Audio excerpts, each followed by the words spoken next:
విజయనగరం తెలుగుదేశం రాజకీయ కోటలో కోటా కొట్లాట తారాస్థాయికి చేరుకుంటోంది. బీసీలు ఓసీల మధ్య పచ్చగడ్డి రాజుకుంది. సుజయ్ కృష్ణకు మంత్రి పదవంటూ జరుగుతున్న ప్రచారం తూర్పుకాపు ఎమ్మెల్యేల నోటికి కారంలా మారింది.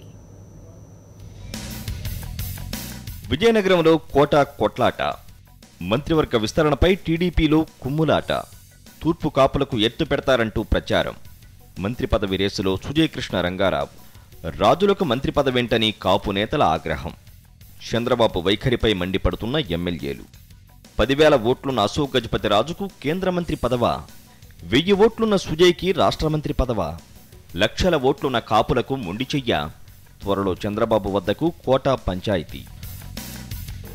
మంత్రివర్గ విస్తరణ జరుగుతుందో లేదో తెలియదు కానీ విజయనగరం జిల్లా టీడీపీ నేతల్లో ఇది కుంపటిలా మారింది. తూర్పు కాపులను అగ్రవర్ణాల నేతలు అణగదొక్కేందుకు కుట్ర జరుగుతుందన్న వాదన జిల్లాలో బలంగా వినిపిస్తోంది. విజయనగరం జిల్లాలో అత్యధిక ఓటర్లున్న తూర్పు కాపులకు మంత్రి పదవి లేకుండా చేయాలని జరుగుతున్న ప్రయత్నాలపై ఆ సామాజిక వర్గ ఎమ్మెల్యేలు జీర్ణించుకోలేకపోతున్నారు.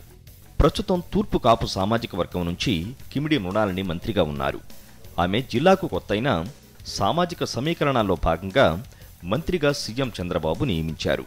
త్వరలో జరగబోయే మంత్రివర్గ విస్తరణలో మృణాలిని తొలగించి ఆ స్థానంలో కిమిడి కళా వెంకట్రావు నియమిస్తారనే ప్రచారం జరుగుతోంది. మృణాలినికి బావైన కిమిడి కళా వెంకటరావు ఈ మేరకు తన ప్రయత్నాలు కూడా విస్తృతంగా చేస్తున్నారు.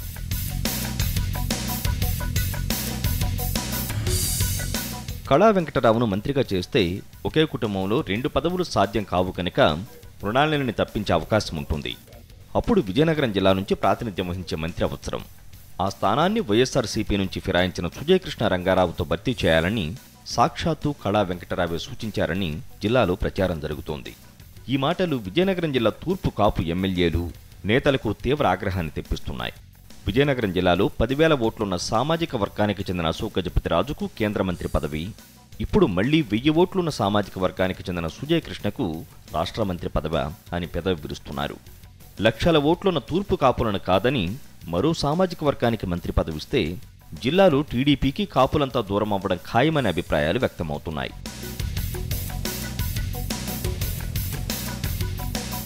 మరోవైపు సుజయ్ కృష్ణ రంగారావు మాత్రం ఉత్తరాంధ్రలో గంట, కళాకు ఇద్దరికీ మంత్రి పదవులు కాపుల కోటాలో ఉన్నాయని ఈక్వేషన్ తెరపైకి తెస్తున్నారు.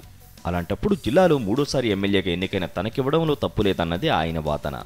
మొత్తానికి నిన్నగాక మొన్న టీడీపీలో చేరిన సుజయ్ కృష్ణ రంగారావు దెబ్బకు విజయనగరం జిల్లా టీడీపీ బీసీ, ఓసీ గ్రూపులుగా చీలిందని తెలుగు తమ్ముళ్లు చర్చించుకుంటున్నారు. ఎన్ సతీష్, ప్రిన్సిపల్ కరెస్పాండెంట్, సాక్షి న్యూస్, విజయవాడ.